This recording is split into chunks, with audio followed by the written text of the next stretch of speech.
At a time when social media is increasingly taking over our lives, Facebook has become an emblem of technology run amok. It's been pilloried in the press for manipulating users and has come under investigation for sharing personal data. Social media's power over consumers didn't happen by chance, but by design.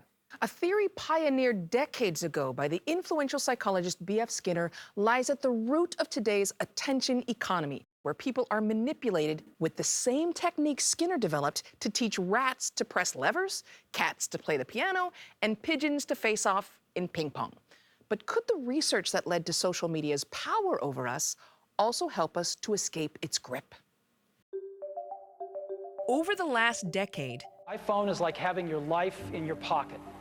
Technology has reshaped how we interact with the world. 1/3 of humanity uses Facebook at least once a month. If Facebook were a country, it would be the largest in the world. It's also reshaped our own lives.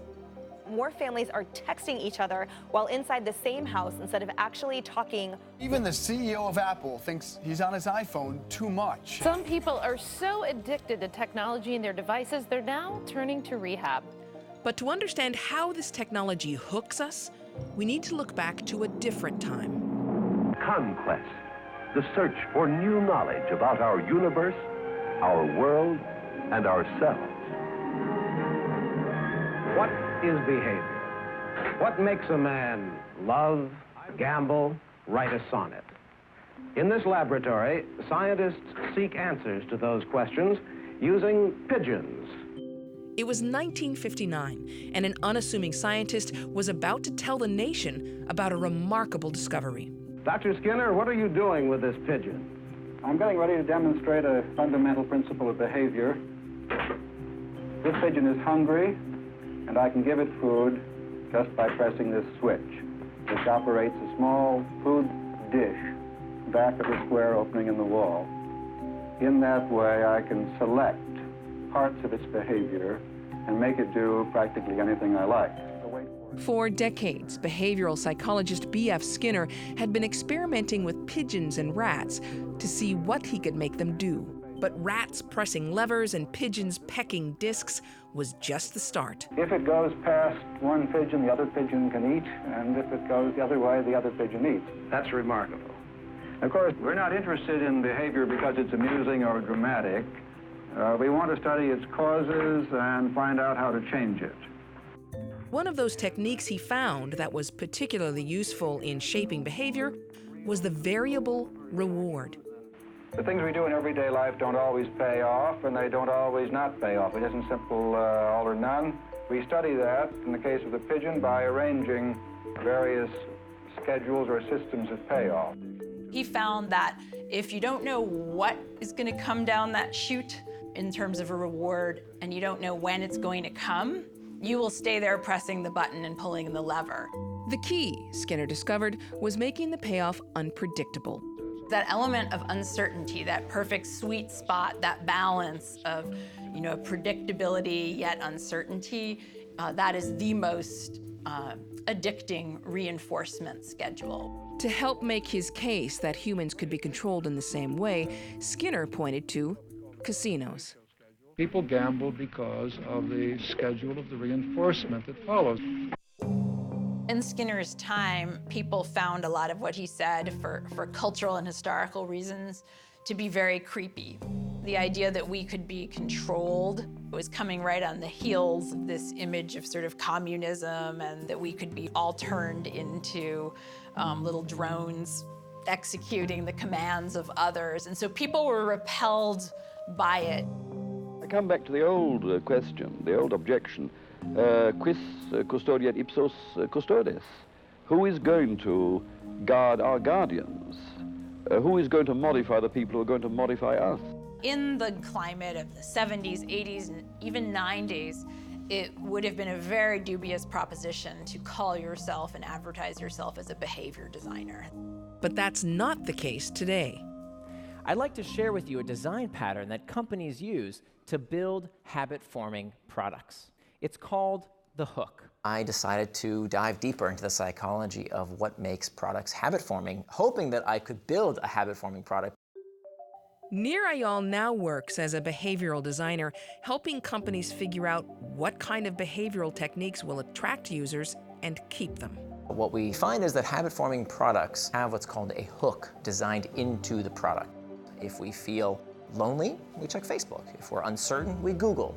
All of these things fundamentally cater to an emotional itch, an emotional discomfort. What we want to do is to find the pain points in users' lives so that we can solve that problem for them. But behavioral design goes beyond simply finding and easing an emotional itch. The hooks built into these products are also intended to keep users coming back. And here, Skinner's discoveries are key. The connection is to make something interesting, it needs to be variable. There has to be some kind of mystery, some kind of uncertainty. Instagram is a great example of a product that has a fantastic hook built in. The internal trigger is when you're seeking connection. The action is to open the app. The variable reward is to scroll the feed. Over time, you're changing your habits to use this product.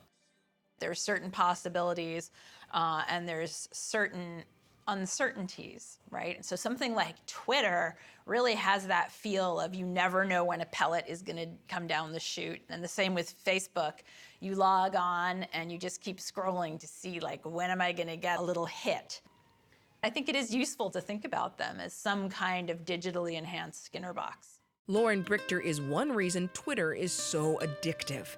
He developed the code for the now ubiquitous gesture known as pull to refresh. It was literally 5 lines of code. I put it in and it was done. Like, that was pull to refresh. And then people started putting it in everything. In my mind, I did it because it was a more natural gesture, like it was a little bit more ergonomic. Some people likened it to a slot machine, which makes a ton of sense in hindsight. Today, there's growing concern that technology companies have gone too far in their attempt to keep users glued to their screens. And some of the industry's leaders are speaking out.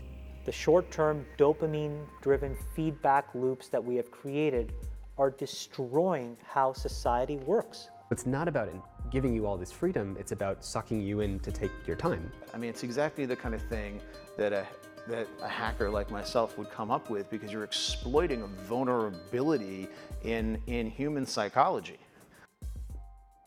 Skinner's daughter, Julie Vargas, says her father believed that behavioral psychology could be a force for good if it was used in the right way. My sister's school had Father's Day, and what he saw was the teacher giving a lesson and then giving a worksheet. And some of them were doing it quickly. Others were clearly not knowing what to do. So he came home and he said, "I'm making a teaching machine." One of the practical applications of laboratory work in the field of behavior theory is the teaching machine. These machines are now being used to teach everything from telling the time to advanced physics. Satisfaction from achievement is a powerful human reinforcer. He had an ethics, an ethics of collective human flourishing that depended on making the right choices rather than ones that would deplete us and keep us in the corner of the Skinner box pressing the button. Vargas says her father would be appalled by the way his discoveries are being used by some technology companies today.